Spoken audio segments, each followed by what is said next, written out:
We were working. I had made E4 by the time. I didn't have to do all the crap work. I was in the back, and this situation was just on my mind. It was just on my mind, on my mind, on my mind. I was back there by myself.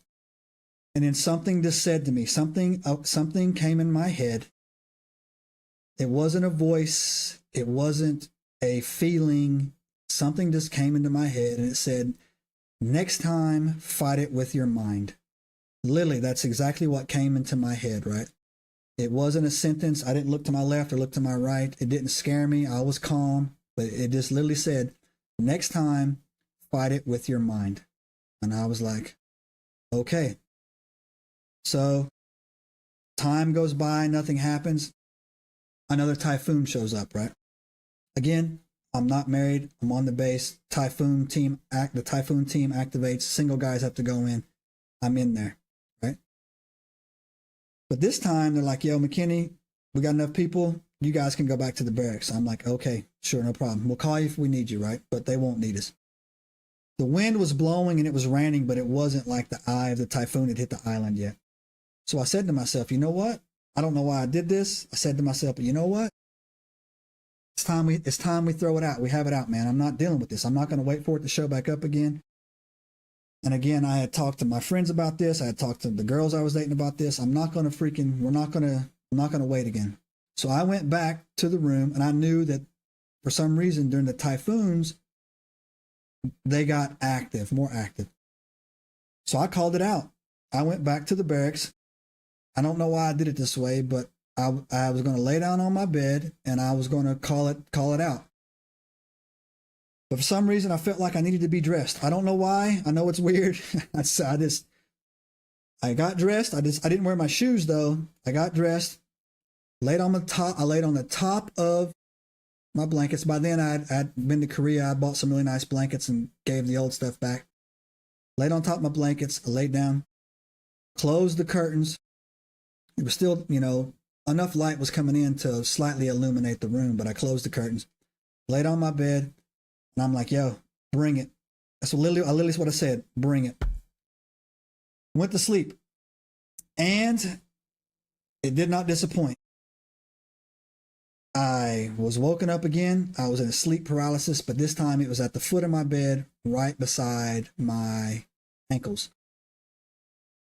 And my first reaction was, because I remember I had been getting less scared and more pissed off, my first reaction was to jump up and tackle it and turn it into pudding, right?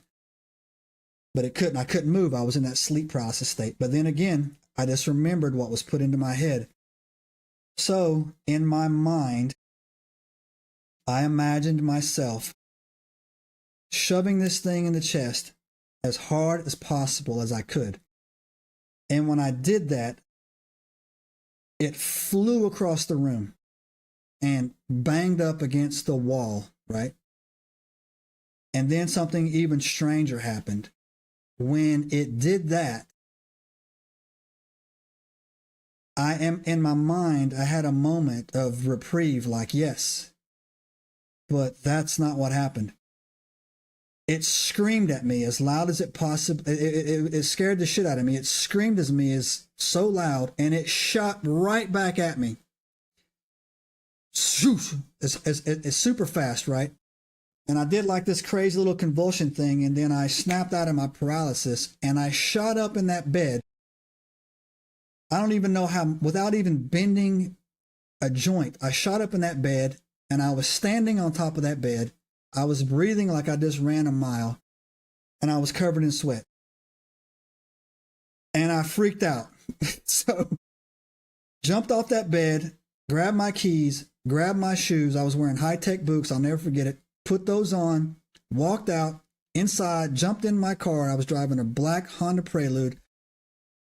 Drove to Atsugi Air Force Base during typhoon conditions, calming my heart rate down. Pulled into a Kentucky Fried Chicken that they had on base, got a Dr. Pepper, sat in a corner booth with like 2 or 3 other kids that were in there just goofing off, but I was over there by myself. I sat there for about 2 hours while I calmed down, thinking like, just trying to process the experience on what had happened and what had went wrong, or just, in general, what had happened.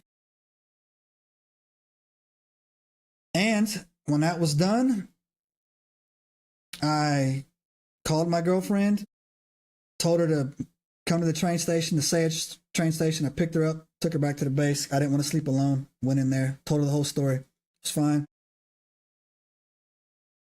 And here's Enigmites, what happened next. I'd been there 2.5 years, and it just stopped. It was just over. It just quit. I don't know what happened. I don't know if I don't have any rhyme or reason to it, but it just stopped. I did the rest of my tour. No problem. No more weird stuff happened in my room. Nothing happened at all. And it never troubled me again. Now, I have told that story several times to several people, right? Over the years.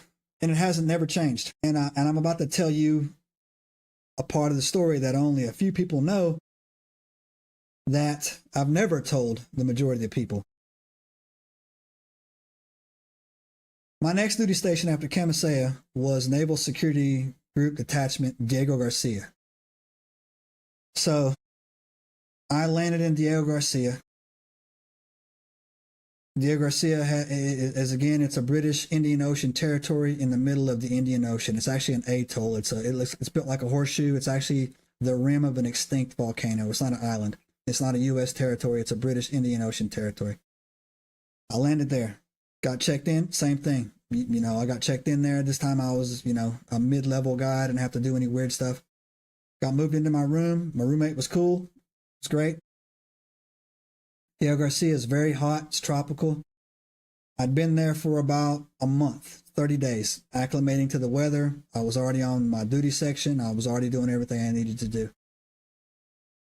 I was coming off a mid-watch. I was laying in my bed. I was wearing nothing but basketball shorts. That's how hot it was out there. I was sleeping on top of my blanket again, and something woke me up. Right. And I looked to my left. I was not in a sleep paralysis state. I was in, I could move some parts of my body, but I didn't have full function of my body. And I looked to my left, and standing right there next to me was a gray freaking alien. Subscribe now and turn on the notifications to join us on this extraordinary journey into the unknown.